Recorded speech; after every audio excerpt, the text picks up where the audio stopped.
hace muchos años ya decíamos la práctica docente es una práctica compleja, esto quiere decir atravesada de una multiplicidad de variables, esto es donde no solo intervienen la voluntad del docente, las características de los estudiantes y el conocimiento o las características del objeto de conocimiento que se transmite, sino que hay una multiplicidad de otras variables que intervienen en esa práctica en el momento en el que el docente desempeña su actuación, desde condiciones institucionales, políticas, sociales, biográficas de cada uno de los alumnos.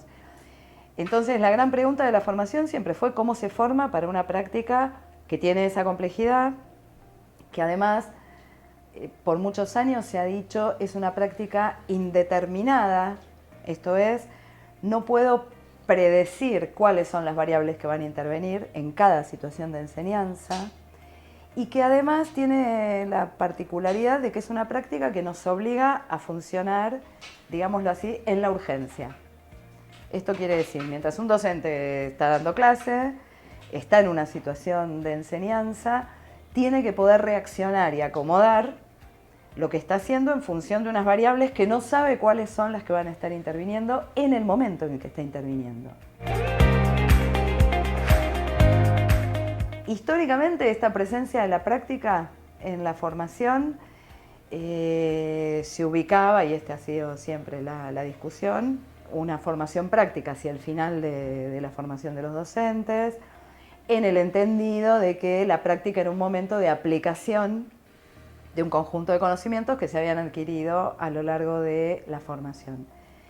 Esta concepción presumía, que es la concepción del viejo normalismo en la Argentina, presumía que la práctica docente podía ser formateada por la actuación del docente. Esto es, que un docente era el docente el que le daba forma a esa práctica y controlaba las variables. Cuando la investigación empezó a mostrar que esto no siempre es así, esto quiere decir simplemente, por ejemplo, que un docente nunca hace exactamente en una clase lo que dijo que iba a hacer, es que empezó a aparecer la idea de que la práctica tenía que tener otro tipo de lugar en la formación y que tenía que atravesar toda la formación. Si algo se viene discutiendo en los últimos años es la persistencia y las dificultades para seguir sosteniendo el formato escolar tradicional en términos de lo que Terigi llamó, por ejemplo, la monocronía escolar, esta idea de que todos tienen que pasar por los mismos aprendizajes al mismo tiempo, en términos de la organización de los alumnos y de las clases, en términos del régimen académico, de las escuelas, la organización de los espacios. Y la verdad es que para discutir esto, la experiencia en instituciones no escolarizadas siempre es útil. Hasta ahora lo que encontrábamos, sin embargo, en las instituciones no escolares donde ocurre algo de la enseñanza, es que tienden a adoptar formas escolares. En general, la escuela tensiona también las instituciones no escolares al punto que algunos autores han dicho la forma escolar es la forma de la socialización moderna, ¿no? Todas las instituciones adoptan forma escolar. Sin embargo, cada vez más el formato escolar cruje por todos lados y la experiencia en instituciones con otros formatos puede ser interesante para mirar las escuelas y para pensar qué hay que tensar y conmover de los formatos escolares, ¿no? Yo creo que hay que complejizar la idea de qué quiere decir formar en la práctica y para la práctica. Aun cuando se haya adelantado la cuestión de la práctica en la formación de docentes, y este ha sido un paso muy importante, creo que ha habido una interpretación, podría decir, un poco literal de qué quiere decir formar en la práctica y casi se ha vuelto equivalente a ir a una escuela. Y la verdad es que la idea de formar en y para la práctica es la de una formación que tiene conceptualmente a la práctica como centro de la formación. Y esto no involucra necesariamente ir a la escuela desde el principio de la formación.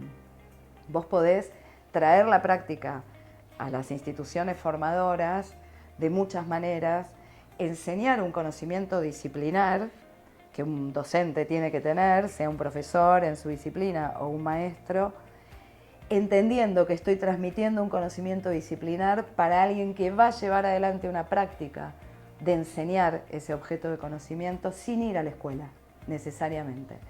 Entonces creo que tenemos que encontrar formas más variadas y más complejas y más profundas también de traer a la práctica en el corazón de la formación. Si no, lo que sigue ocurriendo, creo yo, en la formación es que aunque la práctica se adelante y tenga más intensidad horaria incluso a lo largo de las carreras, sigue funcionando en paralelo con las otras instancias de formación. Y lo que falta es que la práctica se incruste en la formación teórica, se vaya o no se vaya a la escuela. Y hoy en la Argentina, más del 90% de las universidades públicas tienen titulaciones de profesorados. Y más del 50% de los docentes que ejercen la docencia en el nivel secundario en este país tienen titulación universitaria. No necesariamente docente, pero tienen titulación universitaria. Entonces, la primera cuestión que me parece importante establecer es que las universidades, para bien o para mal, somos corresponsables de la formación de docentes de nivel secundario. En los últimos años yo creo que los profesorados universitarios se han ido revisando de distintas maneras. Ha habido regulaciones nacionales que obligaron a revisar los profesorados universitarios. Todavía estamos en ese proceso, pero en muchos casos, digamos, la tradición sigue siendo efectivamente la tradición fundacional, ¿no? Una formación disciplinar muy fuerte y un final con alguna formación pedagógica de baja intensidad y algunas prácticas. Y en una lógica de adición, ¿no? Se suman una cosa a la otra.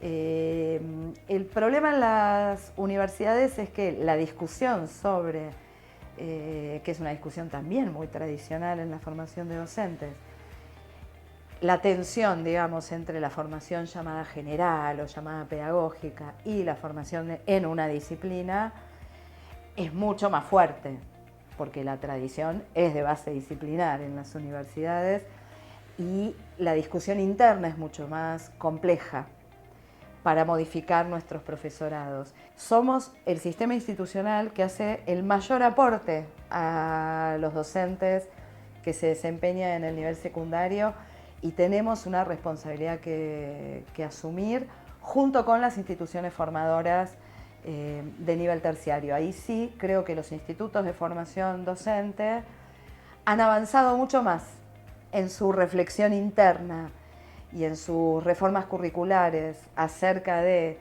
la formación de profesores que el sistema universitario. Creo que eso también hay que decirlo y debería ser en conjunto con el sistema formador que los podamos revisar.